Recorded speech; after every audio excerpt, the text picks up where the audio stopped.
And so the Dolphins responded to that by saying the latest assertion that Steve Ross mentioned an NDA to him is categorically false. This just did not happen. We simply cannot understand why Brian continues this pattern of making unfounded statements he knows are untrue. We are fully cooperating with the NFL investigation, look forward to all of the facts coming out, which we are confident will prove that his claims are false and defamatory. As you pointed out, Dan Graziano, after that statement, the lawyers who you saw sitting there, and they were here a couple of weeks ago, they tweeted out pictures of the agreement that did seem to say the things that Flores is saying they said. So how should the fans be looking at that and trying to understand it? I'm trying to get some clarity on this, but based on what I learned last night, the stuff they tweeted out looks like standard contract language in a separation agreement. When you fire a coach, you agree to pay him the rest of his salary or some portion of it, but usually the coach will sign the agreement that says they won't disparage the organization, won't engage in a lawsuit, and then the coach disappears for a year or two till they stop getting paid by the team and they go get another job. Right. Obviously, in Brian Flores' case, he had other plans. He wanted to come out publicly with what he says happened in Miami with regard to him and the owner.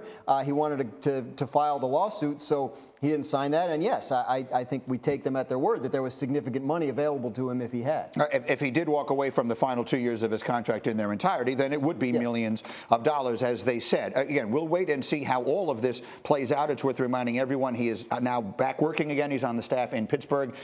With that said, Chris Canty, what is your reaction to all this? Well, when you forego millions of dollars on your contract, it seems to me that it would justify Brian Flores' course of action in filing litigation in federal court because something was amiss with how he was treated down there with the Miami Dolphins. We know the claims that he makes against the New York Giants and against the Denver Broncos, but in this particular instance, when you have the accusation that he was offered money by Stephen Ross to throw games in 2019 or to lose games in 2019 in order to improve draft position, and then you look at his track record, his resume, you're talking about a coach that was one game under 500 with 4 different starting quarterbacks in 3 years, back-to-back winning seasons for the first time in that franchise's history since 2002, 2003 with Dave Wanstead. It wasn't about job performance with Brian Flores. That's not why he lost his job down there. So to me, it seems like it adds more validation to the NFL's need to investigate exactly what took place in his tenure as the head coach of Miami. RG3, what are your thoughts?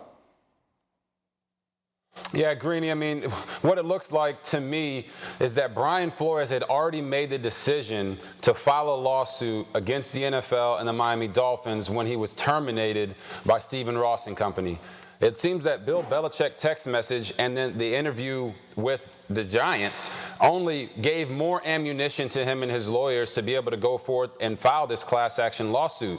So Brian Flores, in my opinion, did something that brought light to an issue with minority coaches being hired as head coaches that all of us already knew. But he was already prepared to make that decision when he knew he was getting fired. And I think that adds more validity, like Chris said, to his claims and what the NFL needs to do as far as investigating the Dolphins and every other claim that he's made. Thank you for watching ESPN on YouTube. For live streaming sports and premium content, subscribe to ESPN+.